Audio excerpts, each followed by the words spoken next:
Olá, gente, tudo bem? Sejam todos, todas e todos muito bem-vindos a esse vídeo. Eu sou o professor Pedro Almeida, né? E hoje eu convido vocês a estarem aí adentrando em uma jornada que é a minha jornada, né, de estudos, a minha jornada de pesquisa na área do gênero e da sexualidade. Então, a proposta é que hoje, né, nesse vídeo, eu traga para vocês um pouco desse conceito que é central, né, na minha trajetória acadêmica, que é o conceito de gênero. Né? Meus estudos eles são nessa área do gênero e da sexualidade, e hoje, especificamente, né, tratando um conceito muito caro para a minha trajetória acadêmica e profissional, que é o de performatividade de gênero, associando, né, com o debate sobre as drag queens, que foi uma temática que atravessou tanto a minha pesquisa de graduação quanto de mestrado e também de doutorado. Então esse vídeo ele serve como uma espécie de resumo, né, para essa minha trajetória acadêmica. Então vou trazer algumas conceituações teóricas, vou apresentar também aí os principais resultados dos estudos que eu desenvolvi, das pesquisas que eu desenvolvi, né, nessa área que relaciona esse conceito de performatividade de gênero e a temática, né, das drag queens, esse universo drag, como eu costumo chamar. Então, primeiramente, eu queria começar falando com vocês sobre o conceito que advém, né, de uma teoria da linguagem, né, que é aí característico do Austin, né, que é um autor da linguística, né, que fala, que pensa, que indaga essa questão. Quando dizer é fazer, né? O Austin ele tem esse objetivo de refletir é, em que momento eu estou apenas descrevendo alguma coisa ou falando sobre alguma coisa, e em que momento, ao falar, eu estou também fazendo algo. Né? E aí, através dessa argumentação, o Austin ele quer destacar que a linguagem ela também tem efeitos, né? Ela também produz efeitos, efeitos que podem ser materiais, que podem ser simbólicos, que podem incidir sobre o corpo, por exemplo. Né? Então, no livro Quando Dizer a Fazer, né, o Austin ele vai partir dessa análise pragmática da linguagem, onde ele vai observar uma visão não descritiva da linguagem, porque vai buscar entendê-la para além da pura constatação. Né? Então, para ele, algumas sentenças elas não somente descrevem as coisas, mas também produzem ou alteram as coisas. Ou seja, a linguagem ela também tem esse potencial criativo, esse potencial de criar, e que cria efeitos, que são efeitos de superfície, eles chamam. E esses efeitos eles podem incidir sobre os nossos corpos, né? E eles não estão necessariamente comprometidos ou preocupados com serem verdadeiros ou falsos, mas eles se manifestam de forma performativa, feliz ou infeliz. Ou seja, por mais que aquilo que eu diga seja uma mentira, aquela mentira pode gerar um efeito. Né? E isso é algo muito contemporâneo, por exemplo, com o debate com relação às fake news. Por mais que as fake news sejam mentiras, mas essas mentiras elas causam efeito, né? Ela causa pânico moral, ela causa desinformação, e aí quando essa mentira ela se alastra, ela alcança um contingente expressivo de pessoas, essa mentira ela gera um efeito, ela pode gerar o pânico, ela pode gerar ações inconsequentes, ela pode gerar enfim, uma série de consequências sérias na vida das pessoas, na vida de coletivos, na vida de comunidades ou na vida de um país inteiro, como foi o caso do Brasil, né, na época da eleição de 2018, né? Então, assim, gente, a performatividade da linguagem, ela tem esse poder, né? Então, o to perform, né, que é o termo performativo, ele é usado de várias formas, né? Mas geralmente ele tem uma denotação imperativa. Ele é derivado do verbo do inglês to perform, que é um verbo correlato substantivo à ideia de ação, e que ao se emitir ou ao se proferir você realiza uma ação, não sendo consequentemente considerado uma mera afirmação, né? Então você não apenas afirma, mas quando você fala, você também faz algo. E aí tem um contexto em que essa performance, né, o que essa performativa, ele opera, que é necessário que hajam circunstâncias, né, para que essas palavras elas sejam proferidas, E aí, frequentemente, é necessário que o próprio falante ou que outras pessoas, ao falar, executem uma determinada ação. Pode ser uma ação física, material, ou uma ação mental, ou até mesmo proferir palavras adicionais, né? E aí eu coloquei aqui a foto do Titanic, porque o exemplo que o Austin dá no Quando Dizer é Fazer é relacionado, por exemplo, ao navio. Tem um ritual quando você dá o nome ao navio, né? Quando você batiza um navio, você quebra uma garrafa no casco do navio. Então, por exemplo, quando foi se dar o nome, né, do famoso navio Titanic, o ritual é de quebrar uma garrafa no seu casco e dizer: eu te declaro Titanic. A partir de hoje, o seu nome é Titanic, por exemplo. Então, é um ato performativo, é uma afirmação performativa, porque você não está simplesmente afirmando que o nome daquele navio é Titanic. Não, você está operando, né, uma performance linguística que batiza aquele navio de Titanic. Ou seja, o performativo ele contém uma ação que é operada através da linguagem. E também tem o contexto aí do casal, né? Que, por exemplo, em um casamento, né, quando se diz eu te declaro marido e mulher, por exemplo, da mesma forma, ao dizer, né, ao afirmar, né, devido a um contexto de uma cerimônia, que foi pensada, que foi planejada para aquilo, né? Quando eu digo eu te declaro marido e mulher, né? Quando o juiz da paz ou então a figura religiosa fala isso, ela está de fato chancelando, né? Está de fato declarando, mas não só declarando, mas está de fato realizando o ato de casar, né? Como se fosse ali uma consumação, apesar de que essa ideia de consumação também tem outros sentidos, mas é como se estivesse consumando ali o ato do casamento.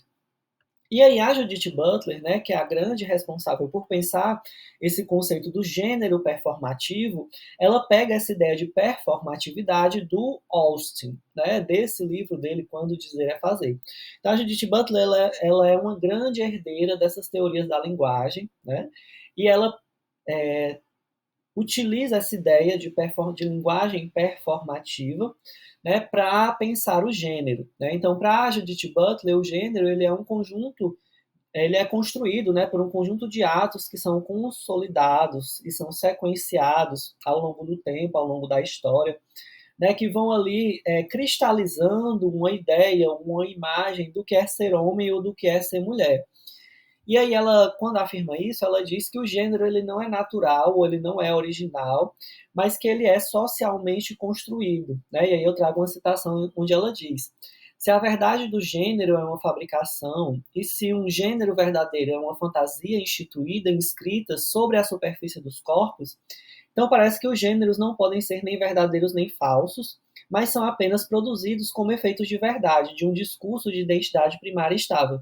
Então veja que a própria gramática, inclusive, que a Judith Butler usa, é muito parecida com aquela utilizada também pelo Austin, né? Então ela diz: o gênero ele é fabricado, ele se inscreve sobre os corpos, né? Então esses atos, eles são atos corporais, obviamente, são atos performativos, mas também são enunciações performativas, né? São afirmações performativas que dizem o que é ser homem ou o que é ser mulher.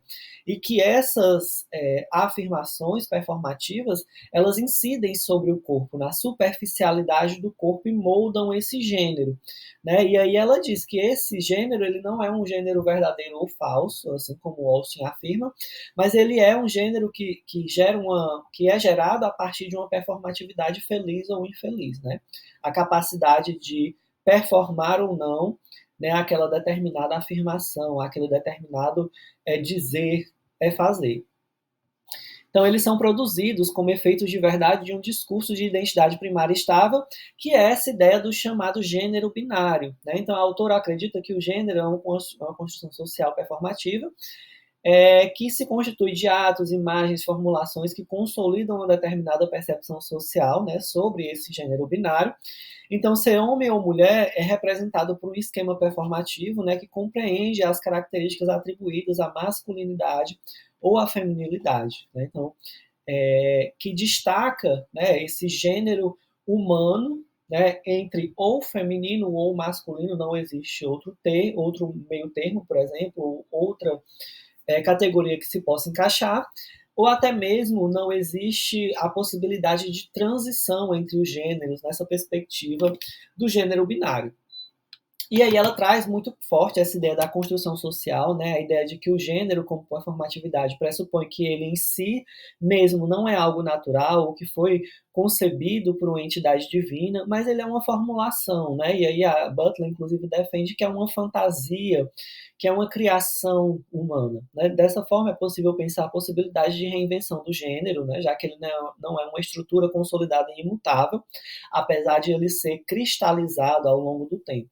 Ele é um conjunto de atos repetidos no interior de um quadro regulatório altamente rígido, ou seja, uma prescrição, um molde, uma incorporação que devemos nos encaixar, que nos é colocado, no qual nós somos enquadrados, né? Então, remete também um pouco à argumentação do Austin de que eu preciso de um contexto, né? E aí, esse contexto no qual se coloca a formulação do gênero binário, a Butler vai dizer que é um contexto rígido, ele é regulatório, ele é prescritivo, ele gera essa incorporação, ele gera essa necessidade de enquadramento ou de encaixotamento. E aí a gente tem a ideia do deslocamento da chamada autoevidência, né, que a Butler vai dizer que considerar o gênero como um fazer e não como um ser, desloca a sincronia entre o gênero e o sexo, e a presunção do seu alinhamento binário dentro do esquema pênis macho-homem ou vagina fêmea-mulher. Divergindo do sistema binário, a autora concebe o gênero como um construto performativo, né? Então, esse encaixe, molde normativo, né, funciona nos parâmetros de uma lei geradora e plural. Através dessa noção, o gênero, apesar de ser um ato, né, uma espécie de performance, é regulado por uma norma que o institui enquanto tal, né? Então, a Butler ela ainda vê essa possibilidade de, já que o gênero é uma construção, então há a possibilidade de desconstruí-lo, ou de deslocar isso que é uma que ela chama de autoevidência, né, que ela pega também do Foucault, entre a ideia do gênero e do sexo e da anatomia, né? Então, ela vai dizer que a ideia do que é ser homem, né, foi performada ao longo do tempo com a ideia social da masculinidade, né, dos atos de masculinidade, da performance de masculinidade e da anatomia do pênis, né? Então, no sistema binário, o pênis obrigatoriamente está associado a ser masculino, que obrigatoriamente está associado ao que é ser homem. Da mesma forma, a ideia da mulher, né, que tem um conjunto de práticas corporais, práticas discursivas, né, formas de ser, de agir, de pensar, que são caracterizados como femininos, né, que se associam com a anatomia da vagina, que se associam com a ideia do que é ser mulher. Então, a Butler ela vai defender que existe a possibilidade de deslocar, ou de quebrar essa autoevidência, né, em prol de reformular ou de repensar essa ideia do gênero binário, de, na verdade, desconstruí-lo, né?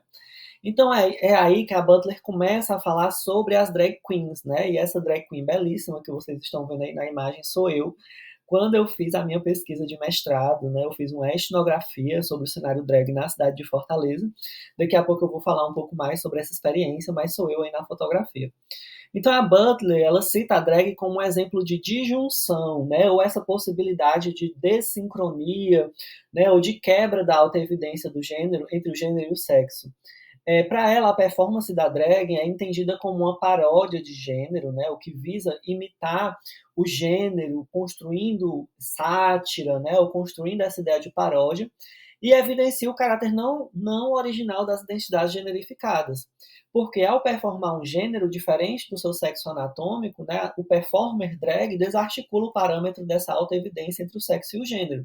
Então, o que a Butler ela quer dizer? Que a drag, quando ela emula, por exemplo, um sexo, um gênero que é diferente daquele que originalmente foi concebido para aquela pessoa, na verdade, essa prática, né, ela coloca em xeque essa identidade de gênero, né, essa identidade que se pretende ser naturalizada, que se pretende ser algo divino, que se pretende ser algo que foi determinado por Deus.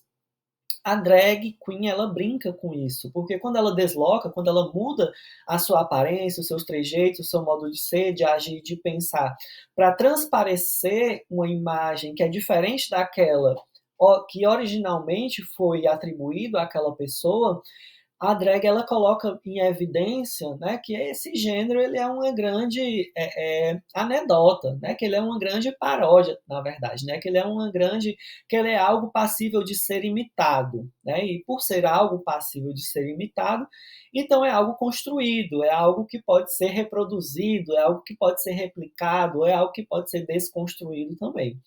Então, a performance da drag brinca com a distinção entre a anatomia do performista e o gênero que está sendo performado. Então, por exemplo, alguém que tem pênis pode performar o gênero feminino, alguém que tem vagina pode performar o gênero masculino, como é o caso dos drag kings.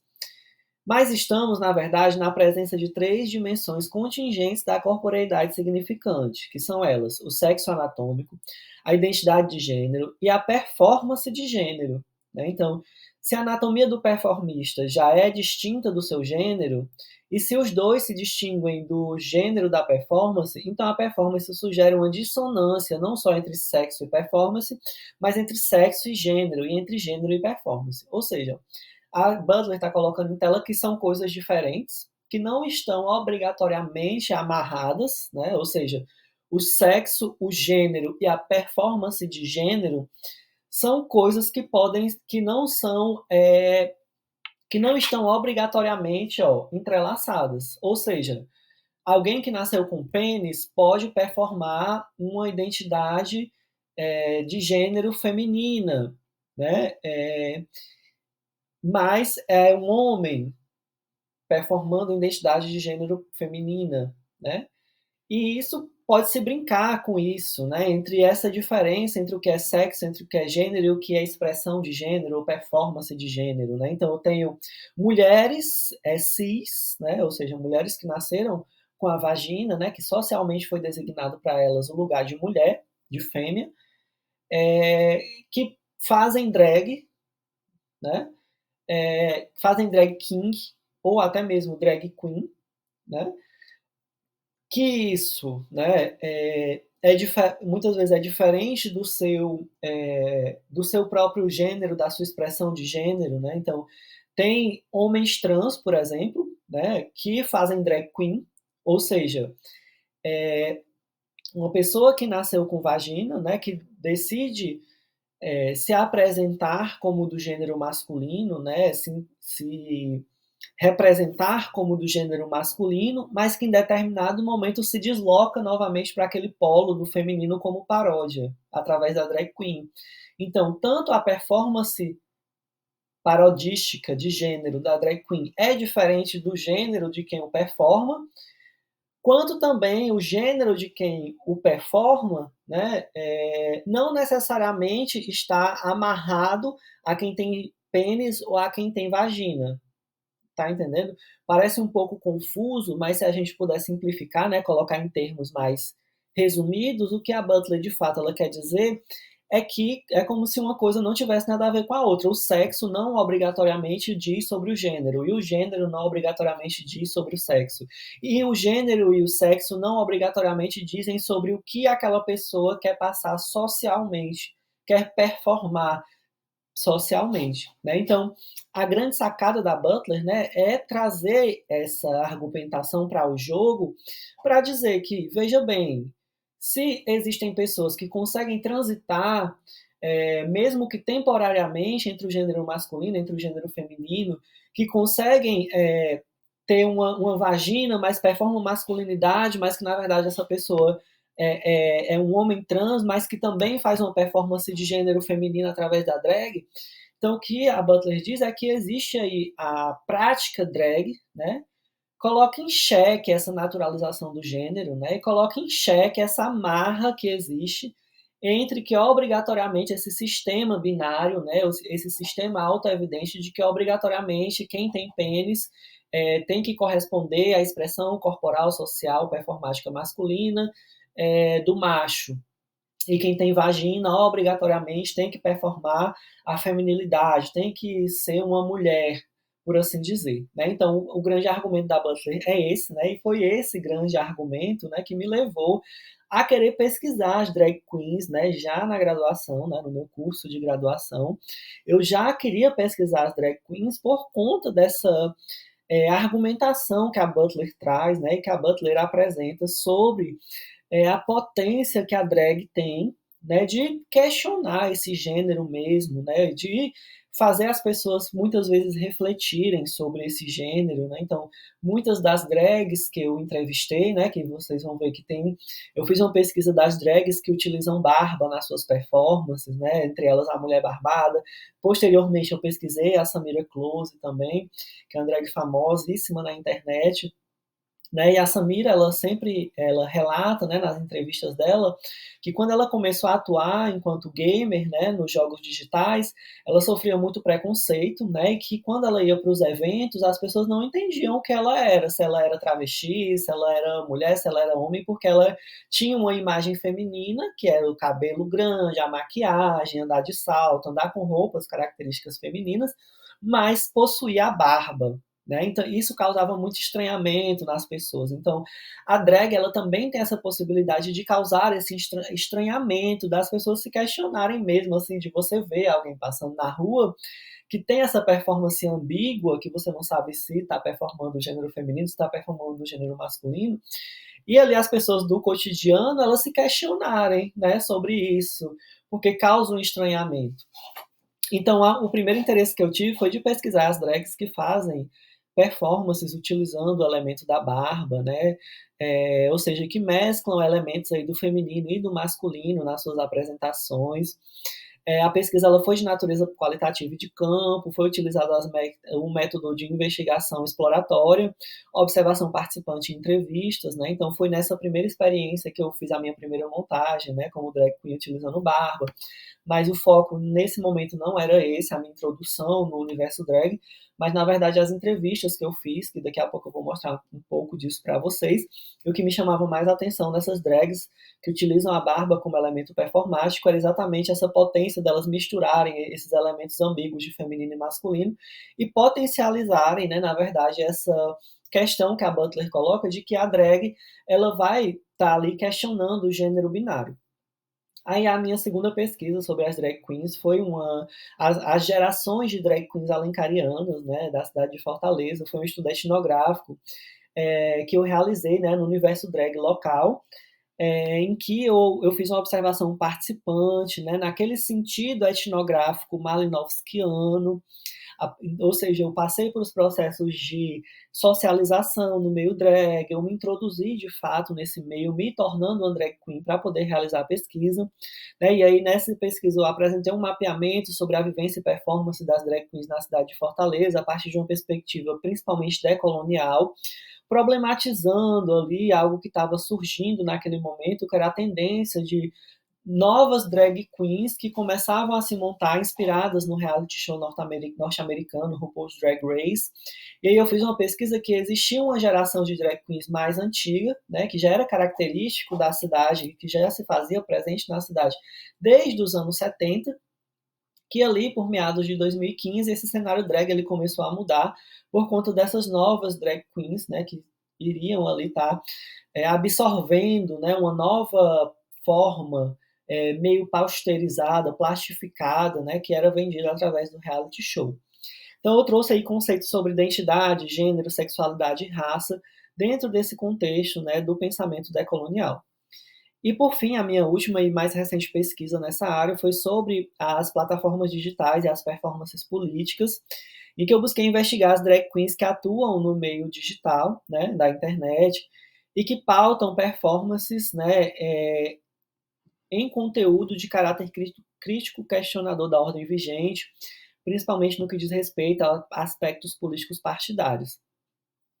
Então, essa foi uma pesquisa de natureza qualitativa, né, com base nos preceitos da sociologia digital, foi utilizada a técnica de entrevista, material documental em vídeo, né, e análise de conteúdo para a construção da argumentação. Né. Então, essas foram as 3 etapas de pesquisa, graduação, mestrado e doutorado, que eu desenvolvi nas drag queens, sobre as drag queens, né, para entender melhor de que forma, né, de como se configurava essa potência da drag de questionar o gênero.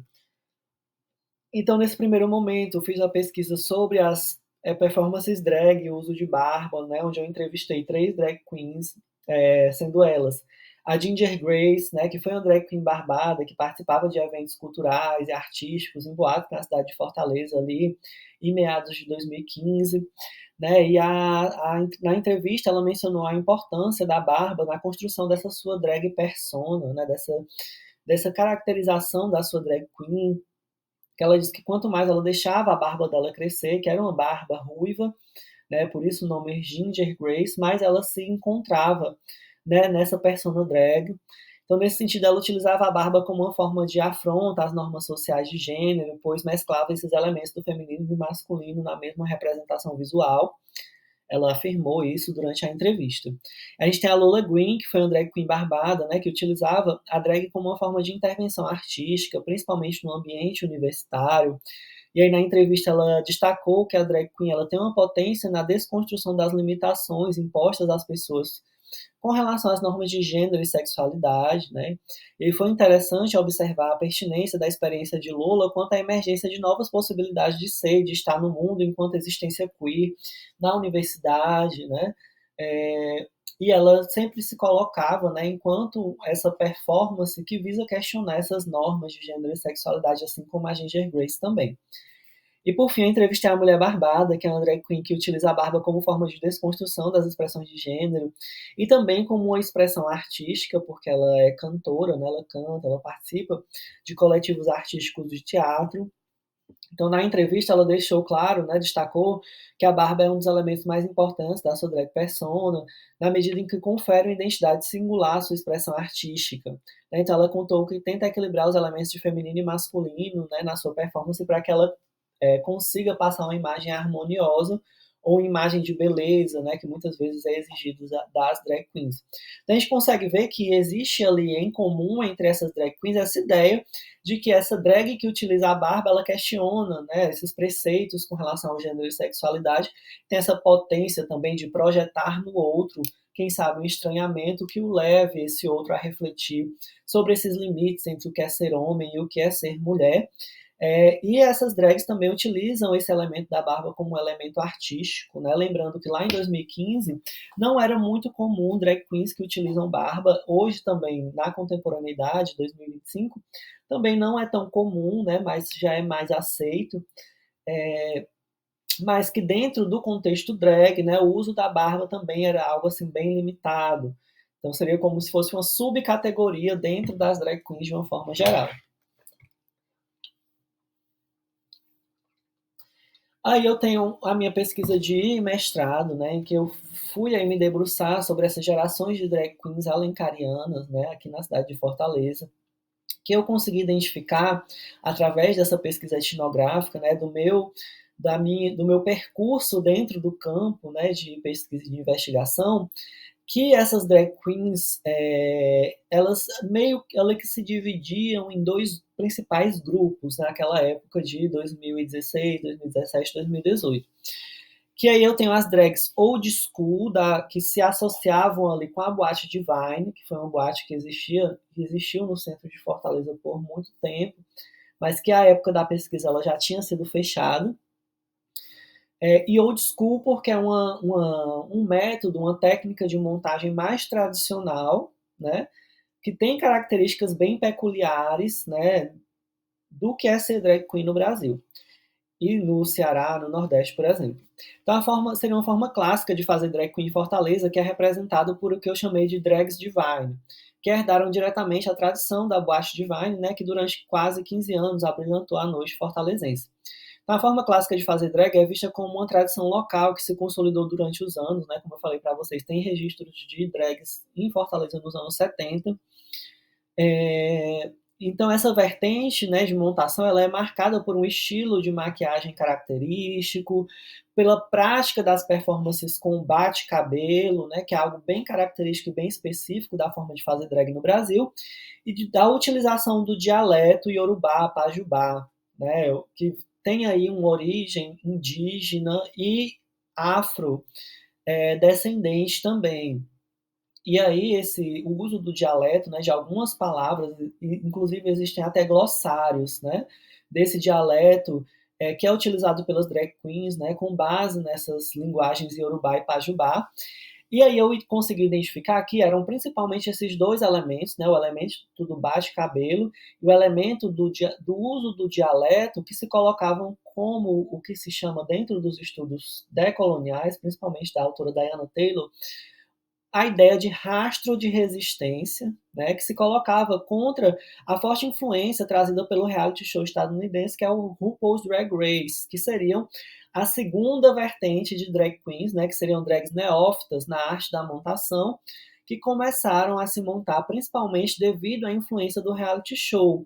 Então, a nova leva de drag queens, né, que são iniciantes, que iniciaram seus trabalhos com inspiração na RuPaul, né? E aí isso eu constatei lá nos idos de 2015. Essa nova leva ela é alimentada por influências externas, né, internacionais, e nutre anseios de reconhecimento a partir dessa estética que vem do Drag Race, mas que, por outros lados, também trazia atualizações importantes para o cenário local, mobilizava o cenário local que, de certa forma, estava em decadência, entre aspas, principalmente devido ao fechamento da Divine. Então foi importante observar, né, que existem esses grupos em determinados momentos, eles acabavam se polarizando, né, por essas drags old school, drags mais velhas, né, que já estão há mais tempo nesse cenário, que herdaram essa tradição de montagem da boate Divine, né, dos anos 90 principalmente, e esse novo conjunto de drag queens que começa a se montar por conta da RuPaul, né, que é um produto televisivo que é vendido internacionalmente como um produto, né, e que ele é polido, ele é plastificado, ele é pasteurizado para ser vendido, né? Então, existe toda uma crítica de autores como Esteban Munhoz, por exemplo, que vão incidir sobre essa drag queen, né, que está no mainstream, né, que está na TV, por exemplo. E aí a gente vê aqui, né, o exemplo de duas drag queens, né, do lado esquerdo de azul, a Rayana Raelvak, que preserva muitos dos elementos, né, que são chamados over the top, né, o drag, que trazem muitos adereços, né, adereços de cabeça, perucas estruturadas, né, uma característica de maquiagem mais marcada, de um lado, que representa aí as drags da geração Divine, e aqui do lado direito a Charlotte Kills, né, que já é uma drag que surge aí nesse contexto da RuPaul Drag Race, né, que vocês vão ver que ela tem menos adereço, é uma performance mais clean, mais limpa, que principalmente aqui vai ter uma maquiagem também mais simples, não é mais simples, né, mas uma maquiagem menos marcada, né, que vai passar uma ideia de maior naturalidade, por assim dizer. E aí essa foi a minha pesquisa de mestrado, acho que o principal achado dessa pesquisa é o entendimento de que, de fato, é, existia ali a confluência de tendências de montação mais tradicionais e novas tendências de montação que vinham através da RuPaul, que essas tendências elas se polarizavam, mas que também muitas vezes elas se inseriam em movimentos fluidos, em zonas de fluidez, então havia troca, né, de práticas entre essas duas formas de montagem, né, que mobilizou muito o cenário drag ali naqueles anos que eu fiz a pesquisa. E que tinha muito característico também, do ponto de vista do pensamento decolonial, nessa resistência também à imposição desse ethos cultural ou desse produto cultural vendido, né, de forma internacional como um produto, que era, de certa forma, a imposição desse ethos cultural norte-americano, né? Então, aquelas drags que resistiam a essa estética, né, principalmente através da preservação do baixo cabelo e do Yorubá e do Pajubá na sua linguagem, elas resistiam a essa tendência de suplantar, de certa forma, essa tradição drag que já existia em Fortaleza desde os anos 70, né? E é algo que esse discurso sobre o suplantamento das culturas, né, e das práticas corporais e performáticas é muito característico do debate decolonial, né, de pensar a forma como o norte global muitas vezes quer apagar a cultura, a arte, o pensamento, né, a linguagem do sul global. Então, quando eu tenho uma prática drag que está sendo ameaçada, né, por esse arquivo norte-americano, né, por essa produção norte-americana, a gente tem uma prática de resistência, né, que se configura através desses dois principais elementos que eu destaquei, que é o bate-cabelo e o Yorubá, Yorubá Pajubá. E por fim, a gente chega na minha pesquisa de doutorado, né, que foi sobre as plataformas digitais e as performances políticas, onde eu investiguei três drag queens, né, que foi a Katrina Adams, a Samira Close e a Rita Von Hunt, que são drags que atuam nas mídias digitais e que fazem performances com conteúdo político ou com conteúdo crítico questionador. Então, percebam, né, cada vez mais eu fui tentando desvendar, fui tentando pesquisar de que formas, né, a drag queen poderia potencializar, né, aquilo que a Butler chama da drag que brinca com o gênero, né? Então, eu fui percebendo aos poucos que essa drag ela não brinca só com o gênero, mas que ela também tem uma potência de questionar o gênero, mas de questionar também, por exemplo, a imposição de um ethos cultural, né? A suplantação de uma cultura local, como foi o caso do mestrado, né? E aqui no doutorado eu vi a forma como as drags elas também têm a potência de se posicionar publicamente através das suas performances para pautar realmente crítica social. Então, começando por a Katrina Adams, ela foi autora, né, do vídeo viral chamado Barbie Fascista, onde ela questiona várias coisas, como o discurso meritocrático, como o próprio bolsonarismo, como a apologia ao uso de armas de fogo, é, então, ela aciona repertórios críticos e subversivos através de performances com cunho social crítico. Ela utiliza como dispositivos, né, como elementos, a questão do humor, a questão da sátira, o chamado artivismo, né, e a ressignificação através da citacionalidade. Ou seja, na performance Barbie fascista, né, quem não viu pode até pesquisar, tem aqui no YouTube o vídeo para vocês darem uma olhada. A Katrina, ela pega tudo ali que estava sendo colocado pelo bolsonarismo lá em 2018, como a questão da apologia ao uso das armas, a questão da própria meritocracia, né? Tem o áudio que se tornou viral também na época, que Eu Tenho Privilégios, que também ela utilizou nessa performance, né? Então ela fez uma paródia, uma grande paródia de tudo aquilo que estava sendo pautado pelo bolsonarismo naquela época, em uma performance que ficou realmente uma verdadeira obra-prima e que trouxe muito presente essa questão da sátira, do humor e do questionamento mesmo e da ressignificação desses signos característicos do bolsonarismo. A gente tem a Samira Close, né, que manifesta sua performance através da profissão de gamer, né, ou de pro player, né, jogador profissional, no ambiente dos jogos digitais na internet. Ela aciona repertórios críticos e subversivos através de happenings discursivos, né, ou seja, os embates que ela trava na internet são muito do ponto de vista do discurso, né, e ela utiliza também o humor, a sátira, o chamado curto-circuito do gênero, né, que é exatamente essa capacidade que a drag, que utiliza barba especificamente, ela tem de causar estranhamento, né, e de fazer as pessoas se questionarem, eu estou vendo um homem, eu estou vendo uma mulher, o que é aquele ser, né? E aí, inclusive, tem outro conceito da Butler que é muito interessante, que é a mesa de parto de gênero, né, que ela diz que quando uma mulher está grávida, uma pessoa que gesta, né, está grávida ou grávido, aquilo que está na barriga daquela pessoa só se torna ser humano quando eu sei qual é o gênero, se é menino ou se é menina. Enquanto eu não sei se é menino ou se é menina, eu não sei se é um ser humano, né? Pode ser um monstro, entre aspas. Então, meio que o curto-circuito do gênero é isso. Eu não sei se é homem, não sei se é mulher, o que é aquilo, né? O que você é o quê? Tanto que a Samira, ela fala que um dos eventos que ela foi, né, desse ambiente gamer, as pessoas chegavam para ela e perguntavam: vem cá, você é o quê?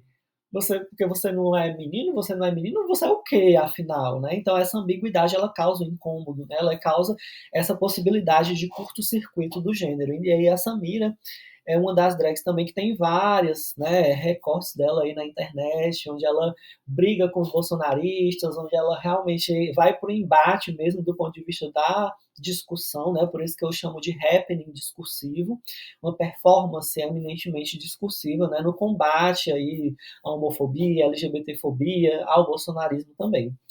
E a gente tem a Rita Van Hunt, né, que ela parte principalmente de inspirações acadêmicas, como Karl Marx, o Foucault, o Adorno, o Durkheim, muitas referências sociológicas, né? E aí ela aciona repertórios críticos e subversivos também, principalmente através do discurso, mais diferente da Samira, o discurso da Rita é um discurso mais refinado, né, um discurso mais erudito, né, que traz argumentos para questionar, para refletir, né? Então ela utiliza muito esse elemento da erudição, utiliza também o humor, a sátira, né? Mas também traz muito essa questão das teorias sociais e políticas, né, para fazer uma espécie de educação política ali com os seus seguidores, né? E as três abordam esse conteúdo crítico reflexivo através das suas performances.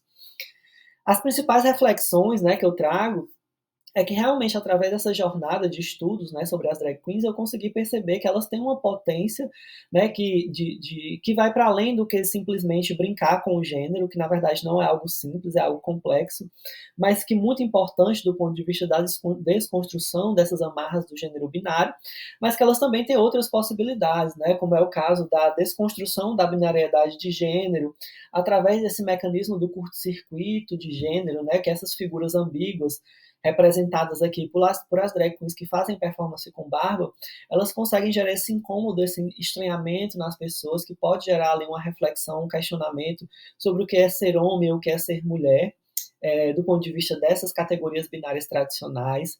A potência da drag como um rastro de resistência artística e cultural, né, como um vetor aí que se contrapõe ao colonialismo epistêmico, cultural e artístico, que muitas vezes marginaliza esses indivíduos na sociedade, que tem um contexto mais amplo de giro decolonial do ponto de vista da imposição do norte global ao sul global, da cultura, da arte, do entretenimento, da linguagem, por exemplo. Então, quando eu utilizo elementos que são característicos das drag queens brasileiras, como o bate-cabelo, uma linguagem específica africana e indígena, como o Yorubá e o Pajubá. Isso é também uma forma de resistência a essa imposição do norte global, né, de arquivos e repertórios e performances que não são as nossas e que tentam suplantar as nossas. E, por fim, né, entender essa complexidade da drag queen, né, que também mobiliza e brinca com essa performatividade de gênero, mas que também é consegue mobilizar, utilizar, né, a performance artística, o ritual, o teatro, para acionar repertórios de crítica social, porque nem toda drag queen faz performance, faz sátira sobre política, ou faz performance, faz sátira sobre crítica social, né? Então, existem drag queens que acionam esses repertórios críticos e que utilizam essa sua performance artística, cultural, teatral, para empreender também a desconstrução, por exemplo, de argumentos políticos conservadores, como o bolsonarismo, como a meritocracia, como a apologia ao armamento, né?